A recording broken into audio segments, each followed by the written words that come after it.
Welcome to the Wealth Planning for the Modern Physician podcast, where we talk to doctors like you about their real-world lessons in financial matters and hear from industry experts who can impact your personal bottom line.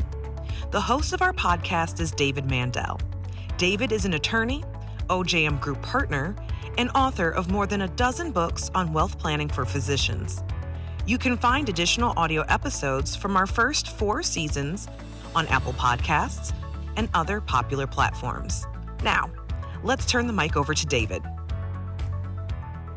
Hi, this is Dave Mandell, host of the program. Thanks for joining us. We've got a really interesting guest today. Let me tell you about Dr. Butch Ferguson, and then he will start talking with me. So, Dr. Henry W. Ferguson, we call him Butch, received his dental degree in 1980 from the University of Pittsburgh School of Dental Medicine in Pittsburgh, obviously. Upon completion, he entered active duty service with the U.S. Army Dental Corps, serving 6 years as a general dental officer. In 1991, Butch completed residency training in oral and maxillofacial surgery at the Eisenhower Army Medical Center in Fort Gordon, Georgia. After a meritorious and distinguished career as an Army oral and maxillofacial surgeon, he retired from the Army in 2004. At that time, he received a full-time faculty appointment with Augusta University Dental College of Georgia, formerly the Medical College of Georgia School of Dentistry, in the Department of Oral and Maxillofacial Surgery, and an appointment with the Augusta University Medical Center Department of Surgery. And he's retired from that. We're going to talk about that a bit later. Where he was also vice chair and former director of residency training. He's a diplomat of the American Board of Oral and Maxillofacial Surgery, fellow of the American Association of Oral and Maxillofacial Surgeons, fellow of the American Dental Society of Anesthesia, and diplomat of the National Dental Board of Anesthesiology. So with that, Butch, welcome to the program. Hey, Dave, I'm just tickled pink to be here with you, man. Looking forward to it. Yeah, it'll be a good conversation. I'm going to dig into your career, decisions you've made, and then also, how you're handling retirement. I really want to focus on that. Like, I've chatted before because it's not such an easy topic or an easy thing to do well is to retire well. So let's start at the beginning and we'll get there. So first, okay. Where'd you grow up?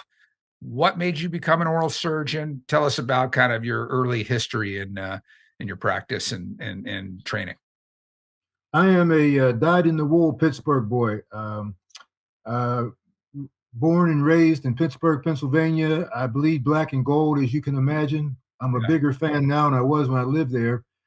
But back in the middle 70s, when you can remember that interest rates were like 21% and the economy was really, really kind of bad.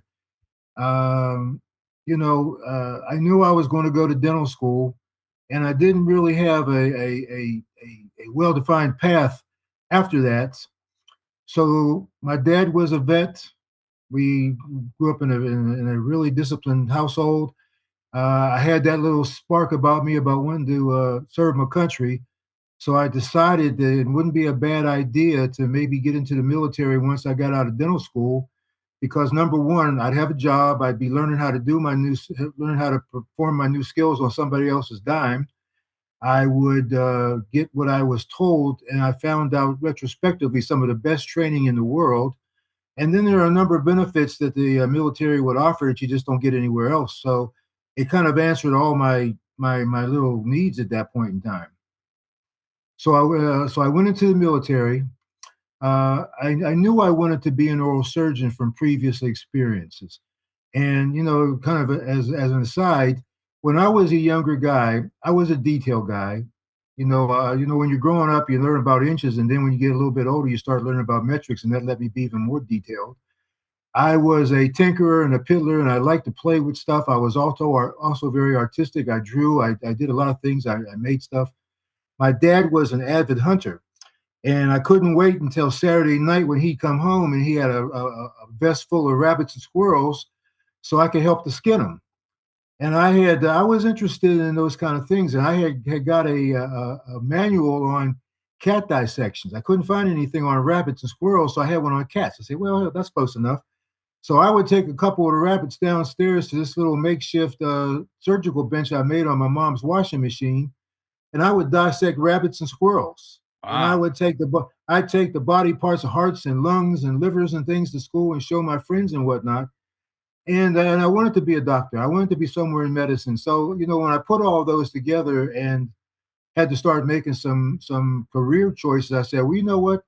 Dentistry is a good profession. It allows me to do all those things I wanted to do. And oral surgery to me was the Cadillac of dentistry. It was the top of the pyramid in dentistry. So that's why I shot for oral surgery as my career goal.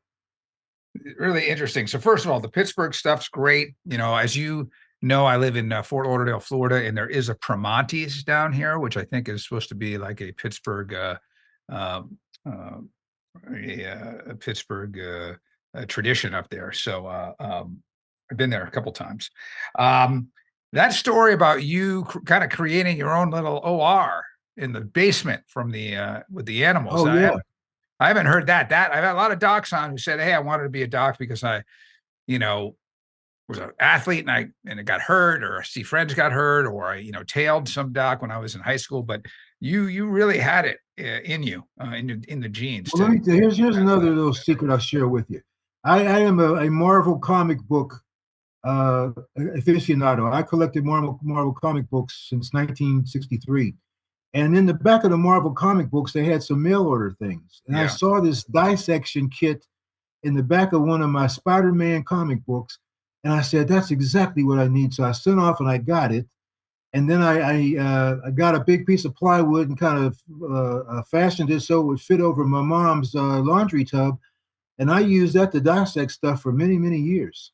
That's amazing. Amazing Yeah. story. That's very cool. So yeah, it made sense. You're interested obviously in medicine right from the get-go. Your father's experience as a vet, it all kind of lined up to go to the Army Dental Corps. Looking back now and understanding that some of your colleagues obviously didn't do that. They went into private practice right away, et cetera. What do you think the pros and cons were, looking back, of going into the military vis-a-vis going directly into private practice? Looking back, what do you think sort of the trade-offs were, and what Well, gained and my biggest, knowing that I wanted to be an oral surgeon, and I'll be quite honest with you, I'm a 4.0 kind of student, but when you have to work 3 and 4 jobs in school, you can't be a 4.0 student. Yeah. I worked 4 jobs through the entire time at dental school. I paid for my entire dental school. I have 2 young brothers right behind me, and I've refused to make my mom and dad have to do that. So I worked throughout dental school. You can't be a 4.0 student when you got 3 jobs. I was a good student, but in those days, and even so much now, because I've interviewed students for the last 30 years, if you got a 3.5, you're not getting into an oral surgery program. So I was looking at the military as a way of showing my qualities as a dental officer, as an officer in the United States Army, which I knew I had and I could do, to help to neutralize the fact that I didn't have a 3.9 or 4.0. Interesting. And as it turned out, that worked out very well because I'm a self-starter and I love what I do. And being in the Army was actually kind of cool.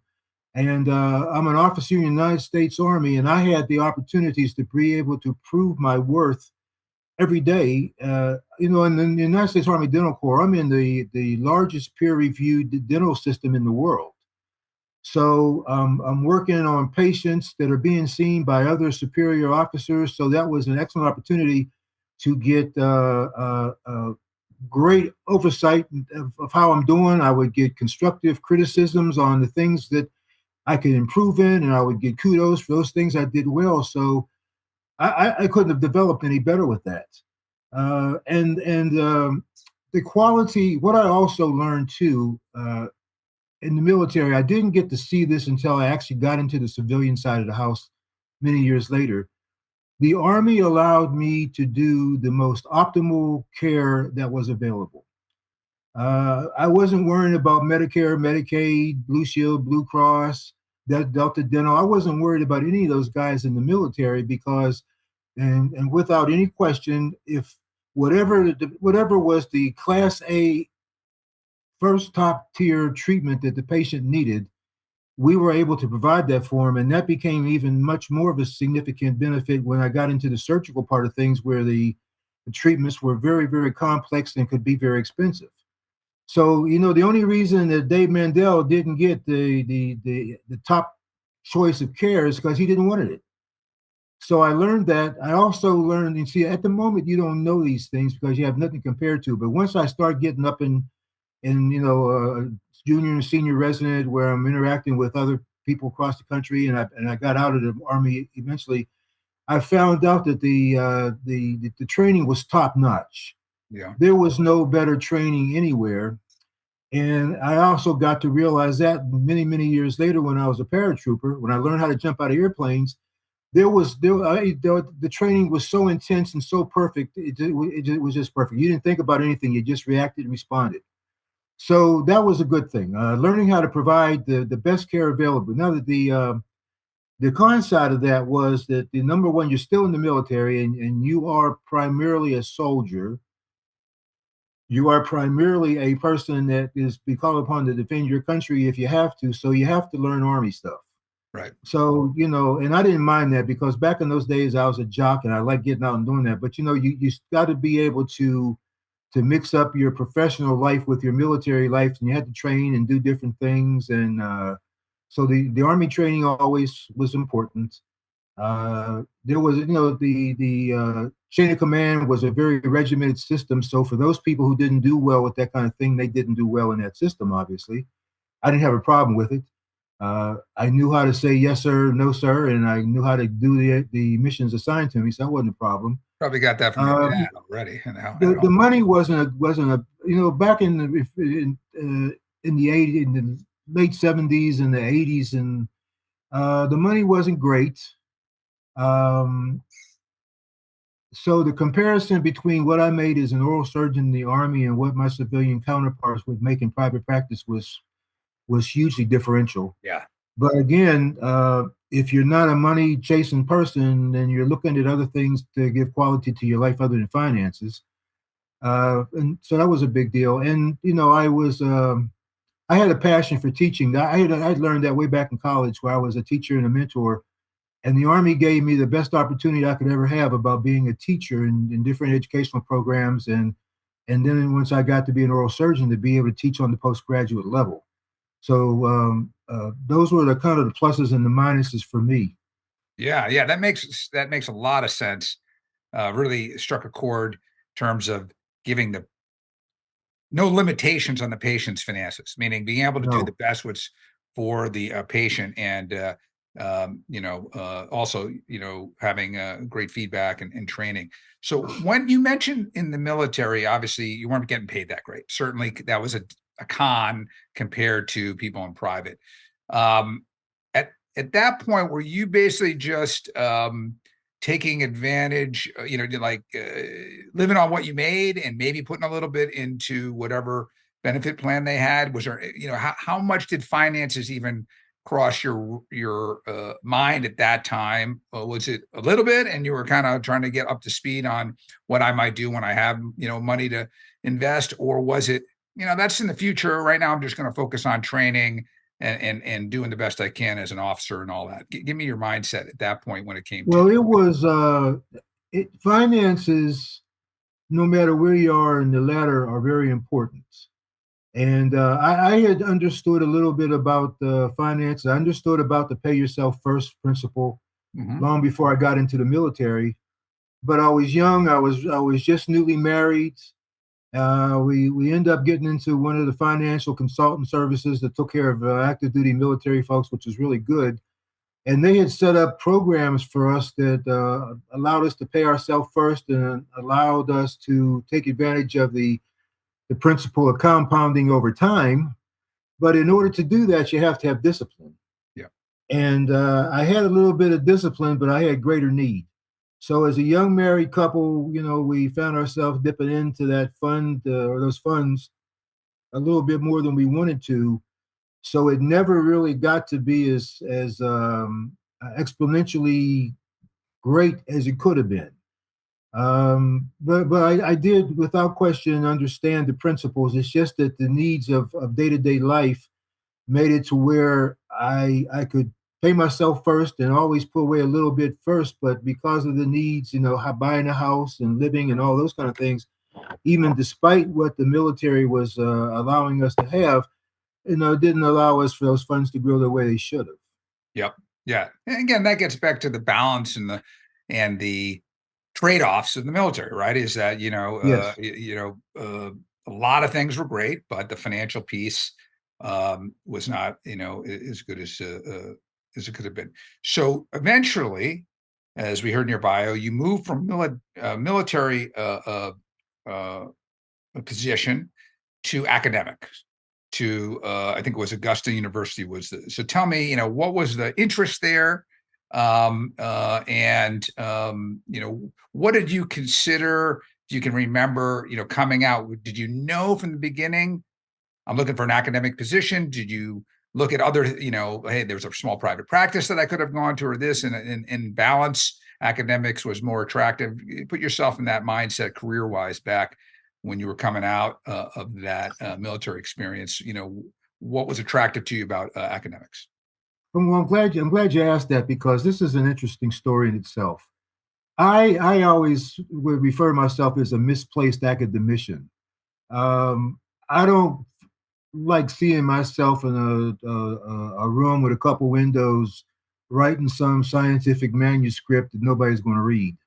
I am a trench warrior. I have always been a trench warrior, and my passions and my greatest skills are the ones I have for being able to teach what's in my mind to the mind of somebody else's, and show them and tell them and guide them in how to do that. But the academic uh, side of that gave me the opportunity to do that. I had also had previous experiences with the then dean of the Dental College of Georgia in some of my previous assignments, and we had developed a very, very great rapport, because I used to go to her university. She was at a university, and I used to go up there and lecture residents, and she liked that, I guess. So when she found out it was time for me to retire, she actively pursued getting me to come down to the medical college. Now, another thing that made a big deal out of that, because um, the reason why I didn't go into the civilian side of the house and go out where the rich boys live in Augusta and make 1.2 million is because I had developed a passion for teaching over the last several decades that gave me great satisfaction.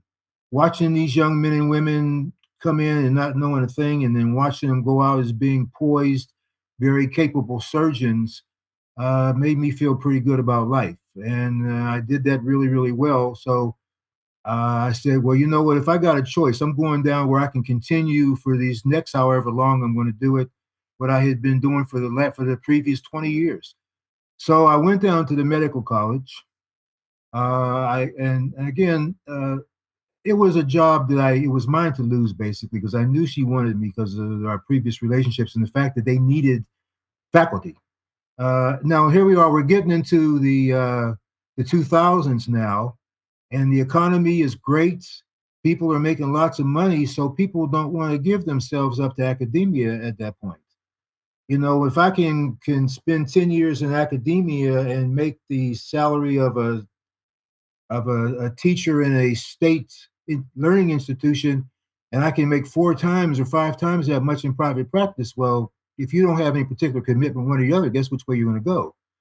So a lot of people were going off into private practice at that point in the game. Yeah. So again, passion was a very important thing for me, and being happy and being able to again watch these kids develop. It was also uh, probably the greatest way I could serve the community, because I was good at teaching. I knew that, and I had trained residents for many. I was in through both desert wars. Every man or woman that I trained during that period of time was going to go to the desert. They were going to go to the desert. They were going to be seeing things that they had never seen before, and I was helping them to train for that. So I figured, going off to the medical college, I'd be able to have that same impact on the kids there, and I tried to do that. So not long after I got to the medical university, I got my appointments in the Department of Surgery, which was good because allowed me to be able to go to the OR and be able to do things in the medical center. And then I also had to run the dental school where I had a very, very active clinical practice. And I got a chance to get in the trenches. Again, I wasn't a great researcher because I didn't really like researching, and I let the other guy who can't cut research and let me who can cut do cut. Because there's three kind of surgeons actually. There's the ones that read everything and can't cut anything. There's ones who are kind of in between, and there's the ones who don't have time to read and cut everything. Well, I was more toward the latter two, so I was happy being in the trenches and training my boys and girls how to do stuff. Right. And that was a fabulous job for me. Um, I was 100% involved in that. We were doing, we had a different kind of case selection. We're in a level 1 trauma center at that point. In the military, if you drank and did weird things, you got in trouble. So we didn't see a lot of bad trauma. We saw broken jaws and fisticuffs and stuff like that. And then we would see a lot of the people coming back from the Gulf Wars we would have to take care of and manage. But in the level 1 trauma center in the civilian community, you're seeing what comes right off the highway. And it was exciting, Dave. I'm telling you, it was really exciting. And then being in a large scale, we built the practice to where it was one of the finest in the countries, and we were receiving cases from all over the state and all over the country, kind of thing. And we were also seeing a lot of people where we were in our trauma, in our cancer center. These people were having these massive tumors eradicated by the cancer surgeons, and then they would send them over to us so we could rebuild and reconstruct. So over the next 20 years, that was just a magnificent kind of practice where I'm training the young men and women how to be able to take somebody who had been beaten up by a tumbling automobile, or somebody had been beaten up by some cancer, to be able to put them together, where with the skills and the technology that we had at that time, we could be able to restore them to the previous trauma or previous pathological existence the best that they could ever be. Yeah. And I enjoyed that, and I enjoyed being able with and I had a fabulous staff that was with me to be able to do those kind of things and be able to teach the young men and women how to do that as well. So I mean, So that was it wasn't much of a thing for me going to the academics, because I had been doing that kind of pretty much before, and I just look forward to being able to do it. I'm going 9 miles basically in a different direction, Dave, and we're in a different set of clothes to work is what I did. Yeah, no, that's right. And I'm sure it's rewarding to have all these docs, probably in Georgia and around the country, who you trained and doing great work out there. So one of the endorsements I would very candidly offer to anybody who would ask me is, I would say my goal in life right now is to prepare these young men and women that I am mentoring and working with my other staff to develop into poised, young, capable surgeons, that they could go to Pittsburgh and treat my mom, who was 97 years old, and take care of her. Yeah. And pretty much that's what we did. Yep. Yeah, that sounds great. So what did you obviously were teaching these young docs and grooming them and training them in the thing that is obviously most important, their skill set in being surgeons. Did you ever or regularly give advice? Did they come to you, or did you give advice about finance or career or business? Did that ever come up, these areas where they said, hey, what about this, or what about that? What's your input on that? Was that part of what you were doing? And if so, what were a couple of those pieces of advice? Dave, I gave advice on everything. Was how do you take care of obstinate wives and husbands that don't want to get with the program, to what do I need to do to evaluate practices? So yes, absolutely. Number one, you got to go out and you got to build reputations, which means you have to go out there and you have to be a great provider. So my number one goal, I used to have Ferguson's rules of engagement. Okay. My number one rules of engagement was, when you get a chance to do something perfectly, damn it, you do it perfect. Because there are going to be times in your practice where you can't do it perfectly because of whatever factors are prevailing at that moment, and you got to get done the best you can. But when you can be perfect, be perfect. So you go out and you make yourself a great reputation, because when you make a great reputation and then people see the quality of what you offer them as treating the patients' families, because you got to treat both. You can't just treat patients without taking care of the family. You got to have personal skills as well. They will send you patients and you will make money. The next thing is you need to be able to pay yourself first, and you got to be able to prioritize what's going on, because most of the kids now in this civilian sector had big uh, uh, student loans Right. from undergraduate. And so they've got the undergraduate loans, and they've got dental school loans, and now they've got the money to pay for the residency program. So they've got loans. So I would really get on about being able to prioritize how to be able to do that. Uh, I also made a big deal too, because again, I understood the importance of professional advice. That when you need to know something that goes beyond what we are able to tell you, you need to get the appropriate advice to do that. Mm-hmm. Which was kind of nice, because in a postgraduate program like that, you have multiplicity of programs that are coming in trying to look for clients that have those skills. And especially when the kids are getting ready to graduate, they gotta be able to focus on. Uh, uh, they're going to be great surgeons, Dave, but they got to focus on learning how to be good businessmen and women. Right. That's right. Because they don't teach you that anywhere in the 9 or 10 years of additional training you have to go through. Nowhere do they teach you how to do that.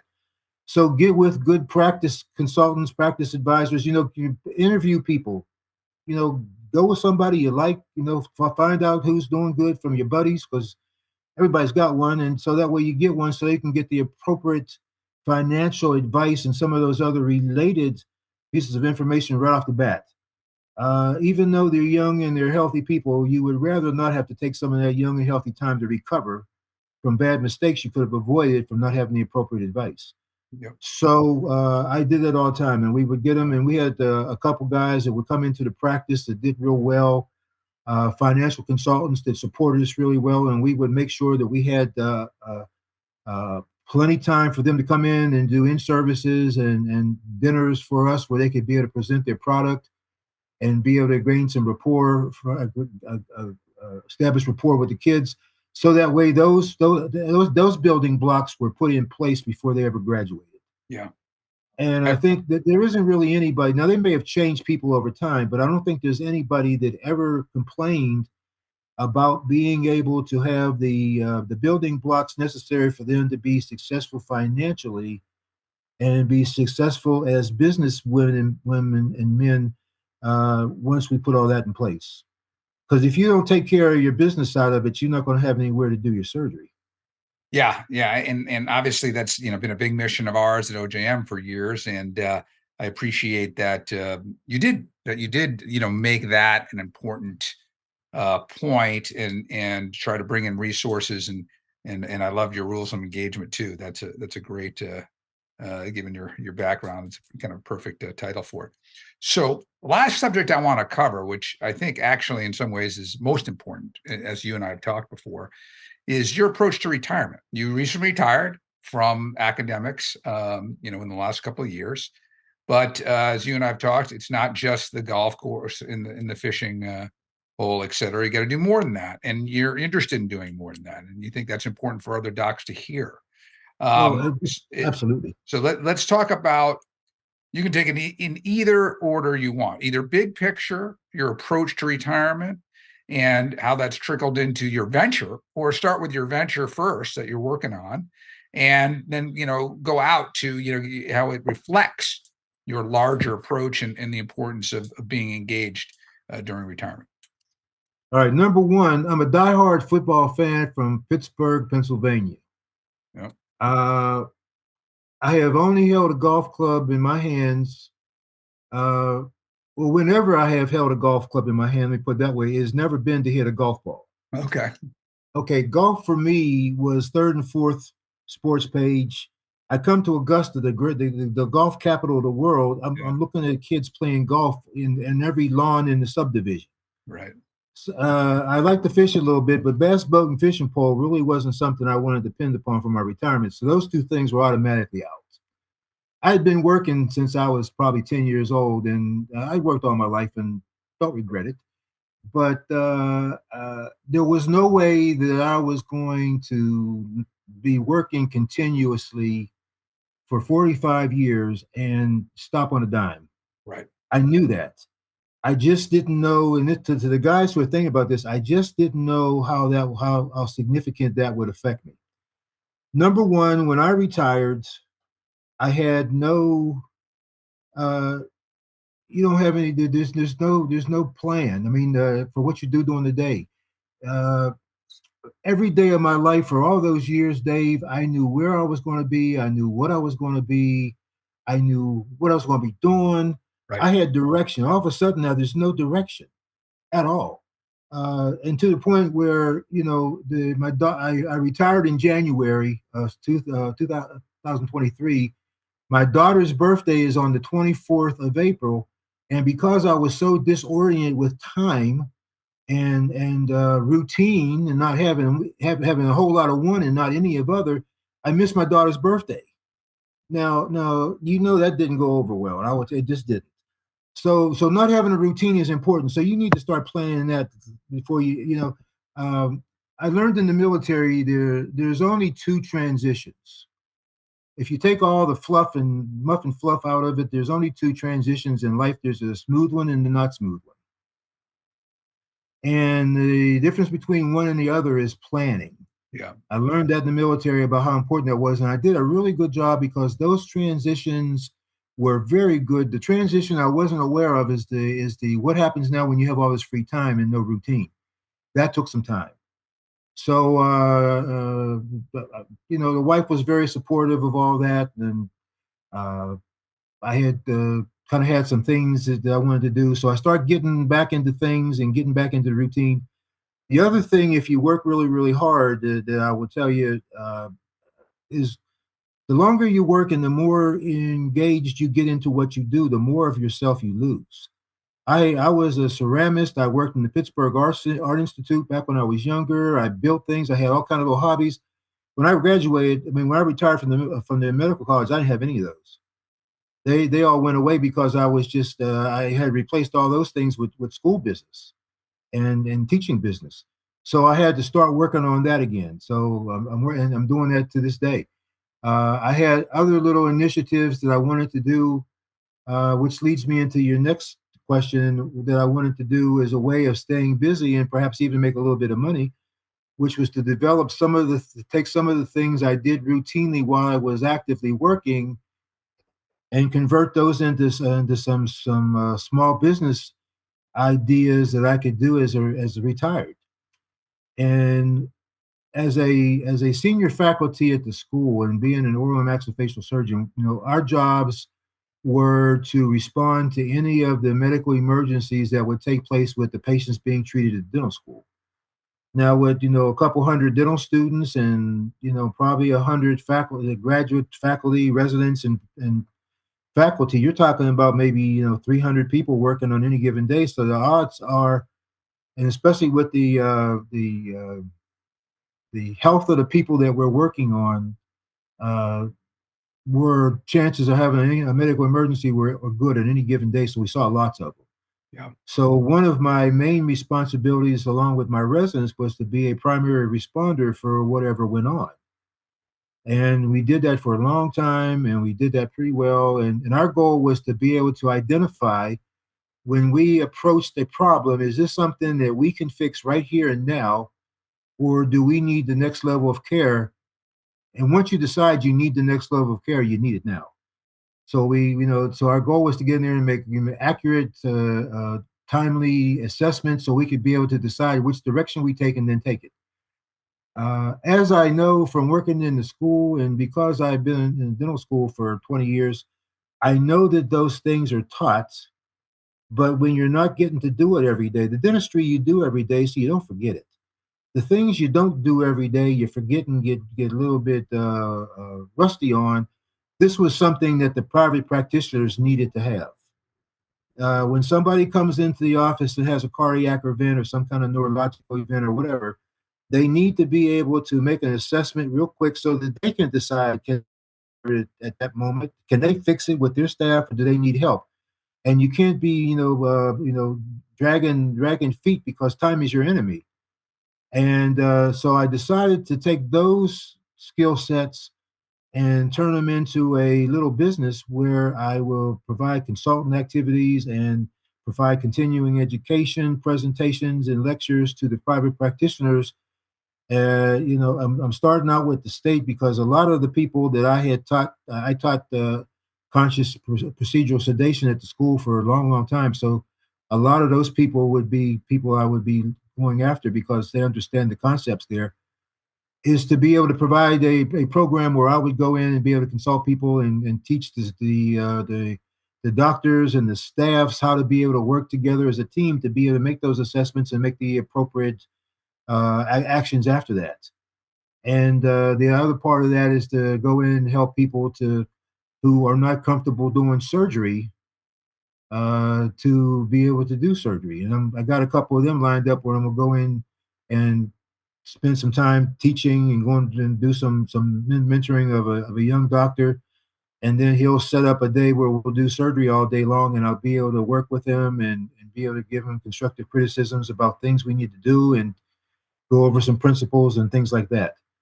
I'm excited about doing that because that was part of the passion of what I liked when I was teaching at the school and in the military. I have got together with the SBA folks through SCORE. I'm working with a SCORE mentor, so he's helping me buy the book to be able to put all the basic building blocks in place to build a good foundation for this. Because this is not something that's going to put food on my table, and I'm thankful for that. I don't have to rush and do it haphazardly. I can go in there and make sure that all the ducks are lined up and all the numbers are in place. So that's where I am now with that, putting that together, and I'm excited about it. Because I had been doing that anyway, but I want to be able to do it now as a formal business, and I look forward, actually, this between you and I look forward to being able to call myself a small business owner once all this is put together. I'm looking to be very proud of that, in fact. Yeah, that's great. So a couple of things before we wrap, because I want to make sure we're on time. One is you mentioned. And I'll just, sort of say these call outs don't really need your input on it. But one of the things you mentioned, I want people to listen was, you mentioned you're a football fan. Well, we use this term, and it's not just us. I think it's a big financial firm, the retirement red zone, meaning once you start getting towards retirement, these are the times to start thinking about it. You don't want to do it the day after when you're all of a sudden you have all this time. Otherwise you might, forget your daughter's birthday. We don't want that. That's not good for anybody.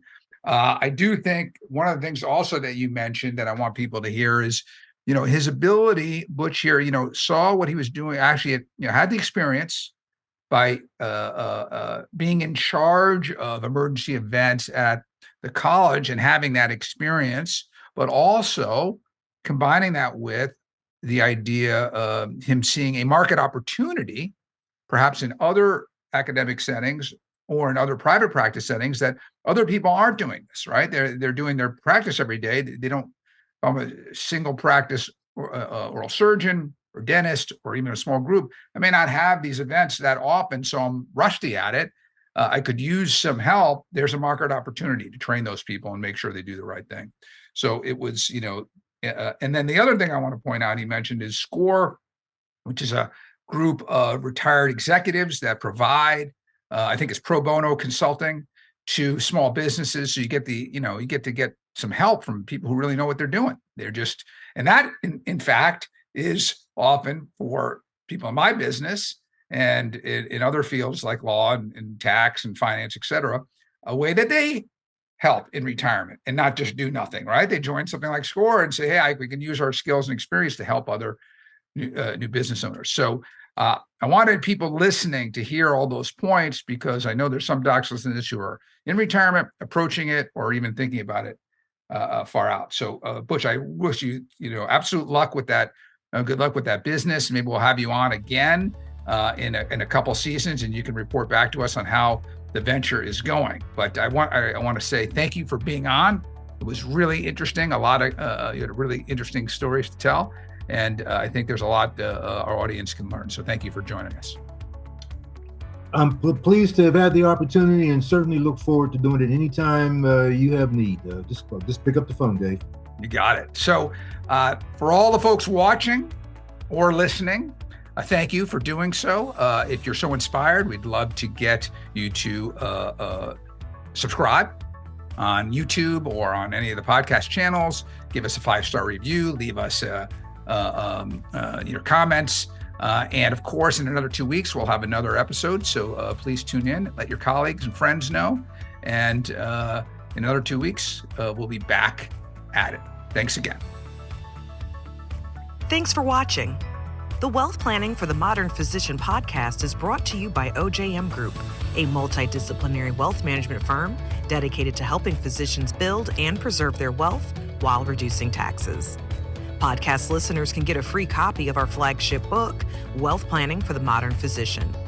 Simply scan the QR code or text WPPOD to 844-418-1212 to request your free print copy or ebook download. Be sure to join David for the next episode of the Wealth Planning for the Modern Physician podcast. It's important to note that this content is for informational purposes only and does not represent personalized investment advice, as the information may not be suitable for your personal circumstances. Please contact your investment advisor before implementing any of the strategies discussed.